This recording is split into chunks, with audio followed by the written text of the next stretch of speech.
Praise the Lord. கர்த்தருக்கு அன்பான சகோதரா மற்றும் சகோதரி, தினம் ஒரு வார்த்தைக்கு உங்களை இந்த பெந்தகோஸ்தே நாளில் உங்களை வரவேற்கிறேன். பெந்தகோஸ்தே என்பதற்கு ஒரு பண்டிகையை குறிப்பிடும் நாள். இந்த நாளில் சீஷர்கள் கூடி இருந்த இடத்தில் பரிசுத்த ஆவியினால் தொடப்பட்டார்கள்.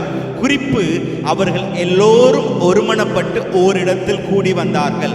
இந்த நாளின் மையம் பரிசுத்த ஆவியானவரே. யார் இவராம்? அப்போஸ்தலர் நடபடிகள் 1ஆம் அதிகாரம் 8ஆம் வசனம் சொல்கிறது, பரிசுத்த ஆவி உங்களிடத்தில் வரும் பொழுது நீங்கள் பலனடைந்து என்பதாய் சொல்லப்படுகிறது. அவர் நமக்கு பலன் தருகிறவர்.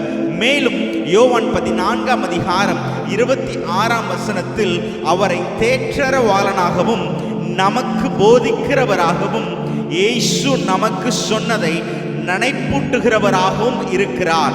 இவர் ஒரு மனிதனை ஆட்கொள்ளும் பொழுது என்ன நடக்கும் தெரியுமா? சுருக்கமாய் பார்க்கலாம்.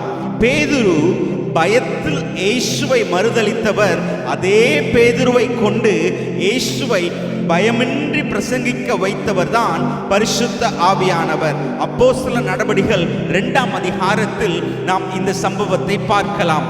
பவுல் இயேசுவின் ஜனங்களை துன்புறுத்துவதில் இருந்து அவருடைய அப்போஸ்தலனாக மாற்றியவர் பரிசுத்த ஆவியானவர்.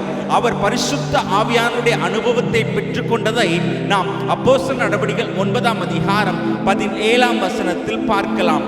ஸ்தேவான் பரிசுத்த ஆவியினால் தேவனுடைய மேன்மைகளை கண்டு தன் ஜீவனை பொருட்படுத்தாமல் அதை இழக்கவும் துணிந்ததான ஒரு தேவ மனுஷனாய் இருந்தார். இதே போல் அநேகருடைய வாழ்வை மாற்றியவர் தான் பரிசுத்த ஆவியானவர். எனவே இந்த பெந்தகோஸ்தே நாளிலும் முடியாது, இயலாது, நடக்காது, என்னால் செய்யலாகாது என்று நாம் இருக்கும் சூழ்நிலையை மாற்றி தருகிறவர் தான் பரிசுத்த ஆவியானவர். எனவே இந்நாளில் அவரை வாஞ்சிப்போம்.